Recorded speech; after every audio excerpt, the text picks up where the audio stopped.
Doctor Pallavi Patel.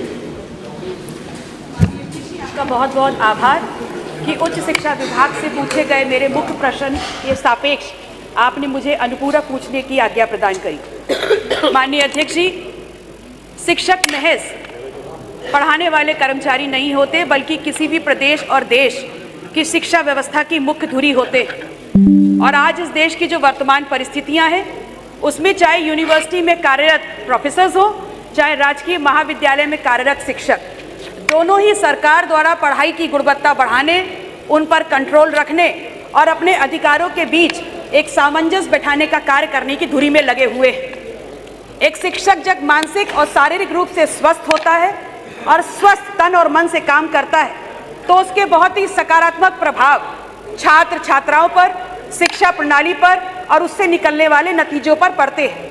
और इसी के सापेक्ष मैंने अपना सवाल माननीय उच्च शिक्षा मंत्री जी से किया था।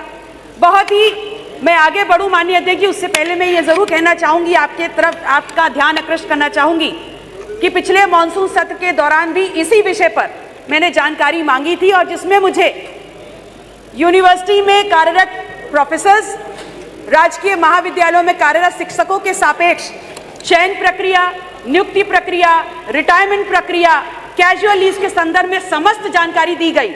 लेकिन जो मेरा मूल विषय था मेडिकल लीव, चिकित्सीय अवकाश, उसकी जो सूचनाएं थी उसको सीमित रखा गया।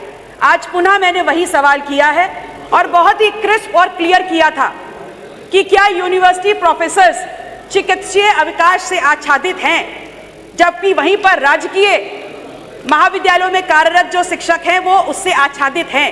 हाँ और ना में जवाब मांगा था और कारण मांगा था, तो मुझे गवर्निंग बॉडीज का नाम दिया गया, लेकिन कारण पुनः छुपा लिया गया। मैंने ये पूछा कि क्या आप उसको आच्छादित करेंगे, तो जवाब आता है कि सवाल ही नहीं उठता। माननीय अध्यक्ष जी, जब उत्तर प्रदेश की यूनिवर्सिटी में कार्यरत प्रोफेसर्स और राजकीय महाविद्यालयों में कार्यरत शिक्षक यूजीसी के द्वारा गवर्न होते हैं और उनकी सेवा शर्तें दोनों के लिए समान हैं, तो फिर ये कह देना कि कैजुअल लीव्स या मेडिकल लीव्स में उनको आच्छादित करने का सवाल ही नहीं उठता, क्या सरकार की इस मंशा को नहीं दर्शाता कि वो अपने दायित्वों का निर्वहन नहीं करना चाहते इन यूजीसी में, इन यूनिवर्सिटीज में कार्यरत प्रोफेसर के सापेक्ष? या फिर ये मान लिया जाए कि यूनिवर्सिटी में कार्य करने वाले जो प्रोफेसर हैं वो बीमार ही नहीं पड़ते? माननीय अध्यक्ष जी, मैं आपके माध्यम से दो अनुपूरक पूछना चाहती हूँ कि जो मेडिकल लीव्स में विसंगतियां हैं यूनिवर्सिटी में कार्यरत प्रोफेसर्स और राजकीय महाविद्यालयों में कार्यरत शिक्षकों के बीच, क्या प्रदेश की सरकार यूजीसी को और अपनी केंद्र की सरकार को इसमें संशोधन के लिए प्रस्ताव भेजेगी? यदि हाँ, तो कब तक?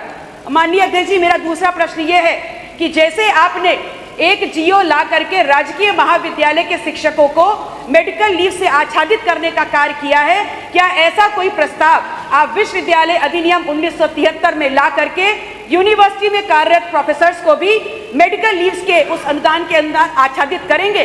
बहुत बहुत आभार। माननीय मंत्री जी। मैं आपके माध्यम से ये बताना चाहता हूं उनको कि कोई भी संस्था नियमों पर नियमों से चलती है। महाविद्यालयीन शिक्षक वो अलग नियम है और वो सरकारी कर्मचारी माने जाते हैं, जो कि संविधान की धारा 309 राज्य सरकारी सेवकों की श्रेणी में ऐसे सरकारी सेवक सम्मिलित हैं जिनकी नियुक्ति एवं सेवा शर्तें भारत का संविधान के अनुच्छेद 309 के परंतुक के अधीन प्रख्यापित नियमावली से विनियमित हैं।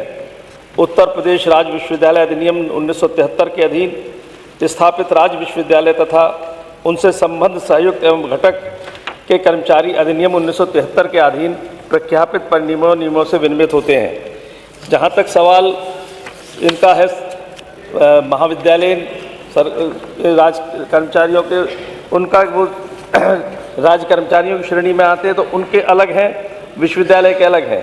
विश्वविद्यालय के शिक्षकों को भी कई और भी सुविधाएं मिलती हैं जो महाविद्यालयों को नहीं मिलती। इसका ये मतलब नहीं है कि अगर किसी महाविद्यालय को मिल रही है तो विश्वविद्यालय को भी मिले, विश्वविद्यालय को मिल रही है तो महाविद्यालय को भी मिले। मैं थोड़ा सा अंतर आपके सामने स्पष्ट करना चाहूँगा। विश्वविद्यालय के शिक्षक 62 वर्ष में सेवानिवृत्त होते हैं, जबकि महाविद्यालय के शिक्षक 60 वर्ष में सेवानिवृत्त होते हैं। एक वर्ष में 10 उपर्जित अवकाश तथा 10 दिन का विशेष आकस्मिक अवकाश विश्वविद्यालयीन शिक्षकों को मिलता है। इसके अगेंस्ट जब देखें तो राजकीय महाविद्यालय शिक्षकों को 1 वर्ष में 1 उपर्जित अवकाश मिलता है। यूजीसी की नियमावली के अंतर्गत विश्वविद्यालय शिक्षक चलते हैं, जो उसके धारा 7 के अंतर्गत 1 वर्ष में 20 दिन का अर्ध वेतन अवकाश, किंतु पूरे सेवा काल में अधिकतम 240 दिन का क्यूमुलेटिव लीव की व्यवस्था है, जो 2 अर्ध वेतन अवकाश और 1 क्यूमुलेटिव लीव। इसी के अगेंस्ट चिकित्सीय प्रमाण पत्र के आधार पर पूर्ण सेवा काल में महाविद्यालयीन शिक्षकों को 1 वर्ष का चिकित्सीय अवकाश मिलता है।